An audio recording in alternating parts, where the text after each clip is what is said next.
What is your argument for Scientology being a religion? So let's, I would approach that from this way. What do Scientologists genuinely believe? What are the core held beliefs? They believe that we are all immortal spiritual beings. To a Scientologist, that's unquestionable. Like, you are not your body. And That's a fair belief. That's totally I wouldn't say that's completely crazy. It's not crazy. I mean, that's like almost like that's the first, any religion believes we're spiritual beings. Right. Okay. They do not believe in a heaven or a hell, or they literally believe you as a being you've been around for trillions and trillions and trillions of years. Okay. And you cannot die. It's not even possible. You can't die. When you say a being, is it similar to like a soul? It is a soul. A Scientologist would do it this way. Like, your eyes are not what's looking at me. You as a being are simply have located yourselves behind your eyes and you're looking at me. You as a being. Okay. And when this body dies, you literally just boop, jump over to the hospital and jump into a new baby body and live a new life. Okay. And the only reason you don't remember your previous life is because you zipped over to the moon where the alien implant memory wiping station wiped your memory before you shot down into the new body. This is where Scientology believes get very crazy. Is that legit? They say that? That's what they believe, yes. There's a brainwashing station on the moon? Venus, the moon, maybe Mercury. L. Ron Hubbard says a few different things. Okay. And they're run by the alien psychiatrists who have created a prison planet called Earth. We got off into the weeds pretty quick there, but this is what I'll get back to what do Scientologists genuinely believe that they would call religious, that the law might consider religious, that we are all immortal spiritual beings who have simply, like, literally we have amnesia. Like, literally you just have amnesia of your previous lives. But with enough Scientology auditing, we can remove that amnesia and you can regain all the memory of your previous lives. And you can remember how you tricked yourself into getting trapped into these bodies. And you can remember how you got tricked into reporting to the memory wiping station every time you died. And so, in other words, you've seen The Matrix? The Matrix? Of course. Scientologists believe... Can they bend spoons? Yes. In fact, you created this. Does the spoon even exist? That's what will really blow your mind. Right. So Scientologists would believe that with enough Scientology auditing, you essentially unplug yourself from the Matrix. You realize you're not a body. You realize you're not even trapped in the physical universe.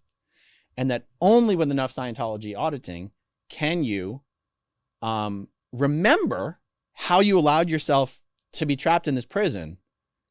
They truly believe that. So when they say auditing, they call it religious counseling. Mm-hmm. Well, Scientologists don't really use those words, but they do believe in this spiritual aspect of existence, and they truly do believe that Scientology is the only way to regain your native spiritual potential. Any Scientologist does very truly believe that. So now you go, okay, well, maybe they don't believe in God though, but someone might go, well, do you have to believe in a God in order to be a religion? I don't know. If you do, then Scientology could not be called a religion. Buddhism. If you don't, I don't really know what Buddhism believes. Buddhism, I don't think they believe in a God.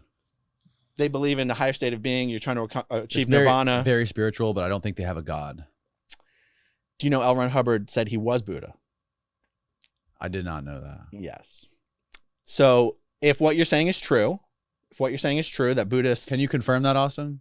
It's called The Hymn of Asia. Just Google The Hymn of Asia, L. Ron Hubbard, or did L. Ron Hubbard say he was Buddha? You'll find it. Can you confirm whether Buddhism believes in a God? Oh.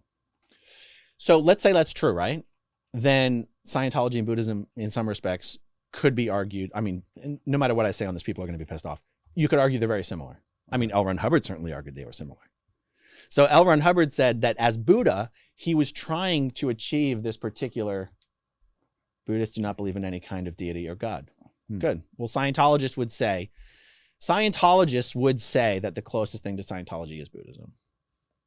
So L. Ron Hubbard said that when he was Buddha, he was trying to create this state, and I guess called nirvana. But he thought he had achieved a permanent state. He thought nirvana was a permanent state, and he was like, "Yeah, job well done. I can go on to my next lifetime or whatever." Right. But then he was like, "Oh shit, I messed up. It's only temporary." And he's like, so I had to come back as L. Ron Hubbard to create a permanent state of nirvana. And that is what Scientology calls the state of clear. Right. So if you have going clear, the prison of the belief, Yeah. Scientology taught going clear. Mm-hmm. So L. Ron Hubbard says, yeah, he had to come back to finish the job he had started as Buddha, or L. Ron Hubbard said Gautama Siddhartha. And in this book, Hymn of Asia, he says, I am Maitreya. And he's, yeah. Is this one of his books, The Hymn of Asia? The Hymn of Asia is a book that he wrote. Okay. You cannot buy it. I mean, maybe you can find it on like eBay, but you can't buy it in a bookstore. Wow. How long ago did he die?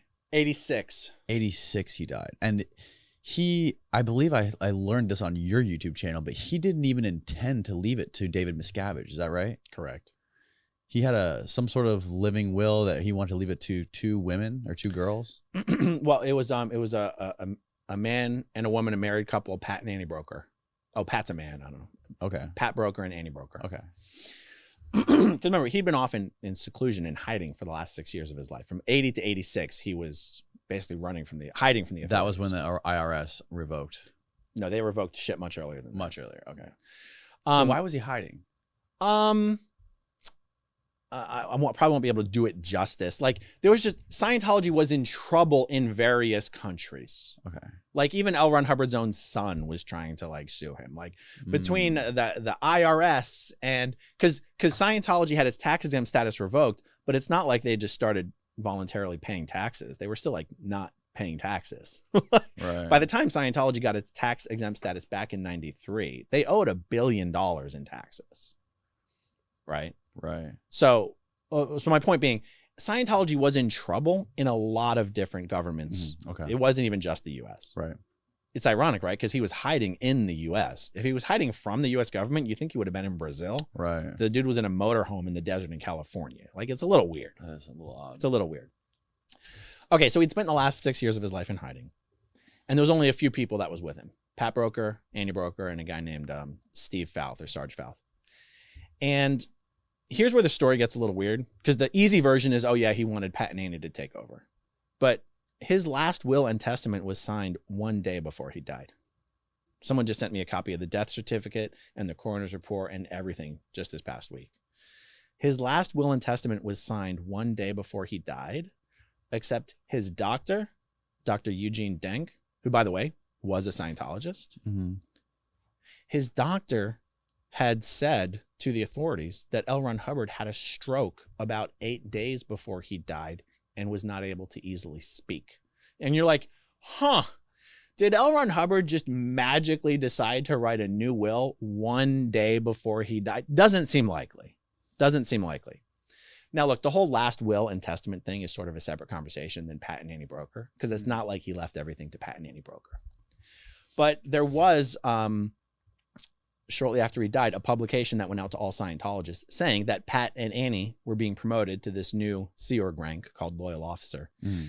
And it was implied that they themselves would decide which other people to promote up to take over Scientology.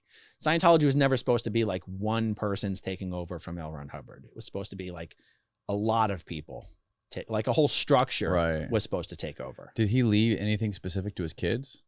Are his kids still in Scientology? There's only one descendant of L. Ron Hubbard still in Scientology.